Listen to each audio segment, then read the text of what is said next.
Fala galera, beleza? Hoje a gente começa com mais uma aula do Vestibulândia. Veremos hoje expressões numéricas e expressões algébricas.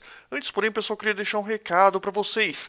Inscrevam-se no nosso canal no YouTube, porque só assim você vai ficar a par de todas as nossas novidades. Vamos aí então, pessoal, expressões algébricas. Papel e caneta na mão. Na aula passada, a gente falou das expressões numéricas. E nesta aula, obviamente, a gente vai falar das expressões algébricas. Uma das coisas que eu deixo muito claro para vocês é que as expressões algébricas utilizam as mesmas regras que nós já aprendemos nas expressões numéricas. A grande diferença é que nós vamos ter um maior uso da propriedade distributiva, que eu vou mostrar daqui a pouquinho para vocês, e alguns cálculos, quando não são possíveis, nós deixamos indicados. Então vamos lá. Valem as mesmas regras aprendidas em expressões numéricas. O que muda é o fato de estarmos trabalhando com números e letras, ou eventualmente apenas letras. Além, obviamente, dos eventuais operadores e separadores, parênteses, colchete, chaves e operadores mais, menos, vezes, dividir. Alguns conceitos preliminares serão apresentados nos próximos quadros. E nota, pessoal, nós ainda nesta aula não veremos cálculos complexos envolvendo denominadores com expressões literais. A gente vai ver isso em frações algébricas, uma das próximas aulas. Vamos lá então, noção de monômio. Monômio também é chamado de termo algébrico. Eu prefiro chamar de monômio. Inclusive, ao longo de toda esta aula, eu vou estar utilizando o termo monômio. Mas, se você chamar de termo algébrico, sem problema algum. Então, monômios ou termos algébricos são expressões que possuem apenas produtos entre os seus elementos, que podem ser, eventualmente, letras e ou números. Então, olha só. 2 é uma expressão, também é um monômio. Mas, Nerk, 2 não é um número? Sim, 2 é um número. Mas quando nós trabalhamos com expressões algébricas, é muito comum você misturar números com os demais termos. Então, nessa aplicação específica, dentro de uma expressão algébrica, a gente pode chamar, apenas nesse caso, um número de monômio, sem problema algum. E aqui nós temos um outro termo algébrico, x, y, z. Perceba, pessoal, que as operações entre esses elementos é apenas de multiplicação. Lembre-se que quando nós não indicamos a operação, isso significa que nós temos uma multiplicação. Se nós temos apenas multiplicação entre os elementos, nós temos um monômio. E aqui, pessoal, x sobre 3. Perceba que eu posso escrever x sobre 3 como sendo 1/3 de x. Olha só, se eu fizer x vezes 1, dá x, fica x sobre 3, a gente volta à expressão original. Perceba que, novamente, nós temos apenas produto entre os elementos, no caso, o número 1/3 e o elemento literal x. Então, isso aqui também é um monômio. E aqui, pessoal, menos z. Se acostuma com o seguinte, menos z significa menos 1 vezes z. Como nós só temos produtos entre os elementos, obviamente nós temos um monômio. Da mesma forma o 2, pessoal. O 2 pode ser interpretado como sendo 2 vezes 1. Ou seja, nós temos um produto implícito aqui também.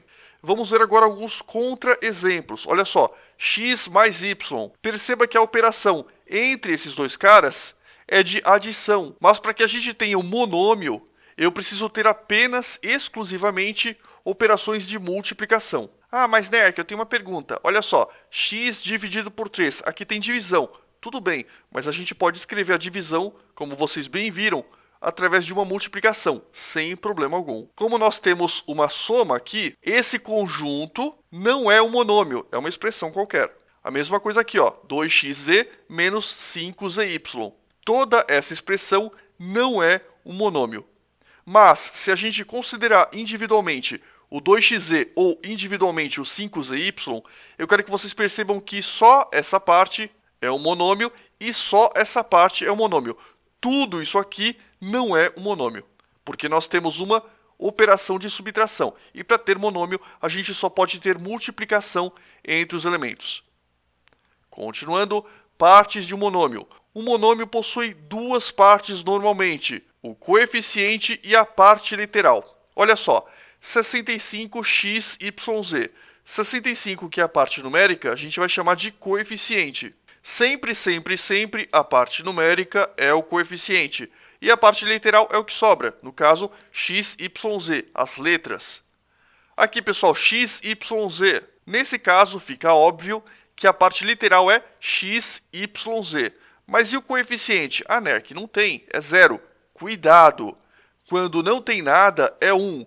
Se nós tivéssemos 0 aqui, 0 vezes qualquer coisa daria 0. E a gente não teria x, y, z. A gente teria necessariamente 0. Agora, se a gente colocar 1 aqui, 1 vezes tudo isso, dá x, y, z mesmo. Porque 1 vezes qualquer coisa dá qualquer coisa. Consequentemente, o coeficiente, quando não tem nada, é 1. E a parte literal, conforme eu já falei para vocês, vale x, y, z. Tranquilo? Menos x, y, z. Olha só, parte literal, fácil, é a parte que tem letra. X, y, z. E qual é o coeficiente? Cuidado aqui. Perceba o sinal de menos. Nesse caso, é menos 1. Quando não tem nada e o monômio é positivo, o coeficiente vale 1. Quando não tem nada e o coeficiente é negativo, ele vale menos 1. Obviamente, pessoal, eu estou me referindo à parte numérica.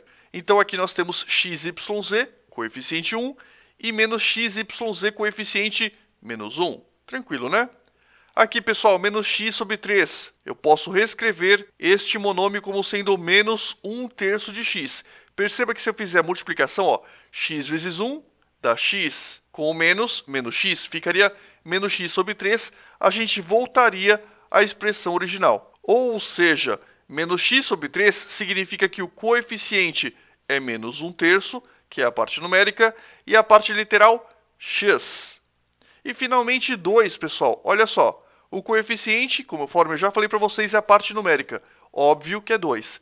E a parte literal não possui, nesse caso não há. Quando nós aprendermos polinômios, um dos últimos temas de matemática, vocês vão ver que um elemento desse sozinho em um polinômio é chamado de termo independente. Mas isso foge um pouco, por enquanto, do nível da nossa aula de hoje. Tranquilo?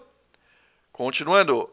Monômios semelhantes. 2 ou mais monômios são semelhantes se as suas respectivas partes literais forem iguais. Olha só, nós temos aqui 3xy e 4xy. Esqueça o número, olhe a parte literal.